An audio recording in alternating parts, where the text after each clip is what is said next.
Assalamualaikum warahmatullahi wabarakatuh. Apa hukumnya tinggal serumah dengan mertua setelah menikah? Saudara-saudaraku yang dirahmati Allah, setelah menikah sebaiknya kita jangan serumah dengan mertua ataupun dengan orang tua kita sendiri.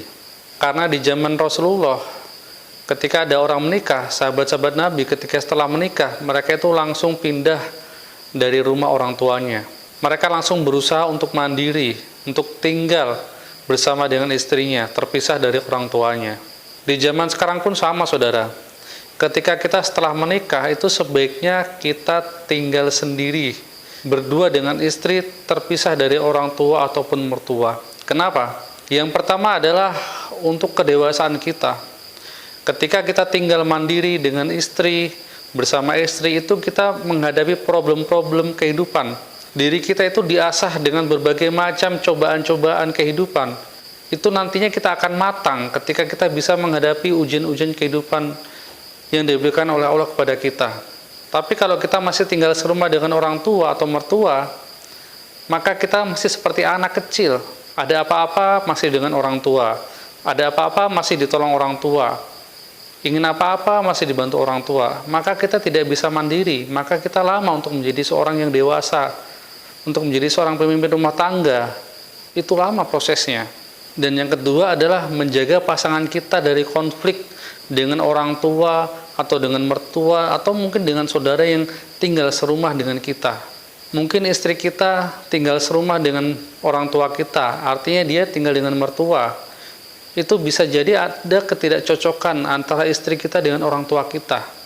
Ataupun sebaliknya, ketika kita tinggal dengan orang tua istri kita, kita tinggal dengan mertua, itu banyak sekali mungkin ketidakcocokan yang lama-lama bisa menimbulkan kesalahpahaman antara kita dengan mertua kita.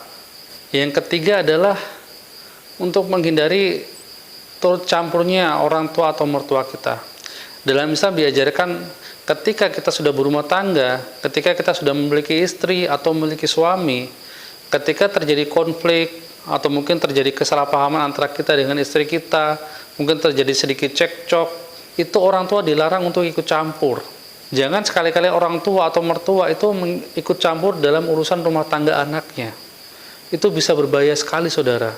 Kecuali kalau orang tua atau mertua itu melihat kemungkaran yang terjadi pada anaknya yang sudah menyimpang dengan Islam, maka orang tua atau mertua boleh ikut campur dalam urusan rumah tangga anaknya. Ketika urusan-urusan tersebut masih bisa diselesaikan oleh anaknya, maka kita jangan pernah ikut campur dalam urusan mereka. Kenapa? Karena nanti akan tambah memperrumit masalah.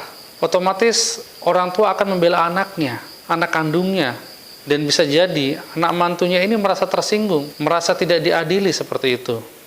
Nah, inilah gunanya supaya kita segera terpisah dari orang tua atau mertua kita. Apalagi kalau dalam satu rumah tersebut, rumah orang tua atau mertua kita itu banyak saudara. Mungkin ada kakak di situ, ada adik di situ, ada ipar di situ, bercampur. Itu rentan sekali terjadi percekcokan, rentan sekali terjadi iri hati, rentan sekali terjadi kecemburuan sosial di situ. Kecuali jika memang orang tua kita atau mertua kita itu tinggal sendiri di rumah dan sudah sepuh, dan memang kita ini sebagai anak bungsu atau sebagai anak terakhir, maka kita bisa memiliki pilihan. Apakah kita tetap tinggal bersama orang tua atau mertua kita dan menjaga mereka, merawat mereka, atau mungkin kita bisa cari kontrakan yang lebih dekat dengan rumah orang tua kita atau mertua kita yang sudah sepuh tersebut. Jadi usahakan, sahabat, biar bagaimanapun caranya, coba Anda berusaha untuk mandiri. Anda jangan ketergantungan dengan orang tua lagi setelah Anda menikah. Walaupun Anda mengontrak mungkin karena belum punya rumah, karena masih pengantin baru, tidak jadi masalah. Karena itu akan menjadikan Anda lebih matang nantinya.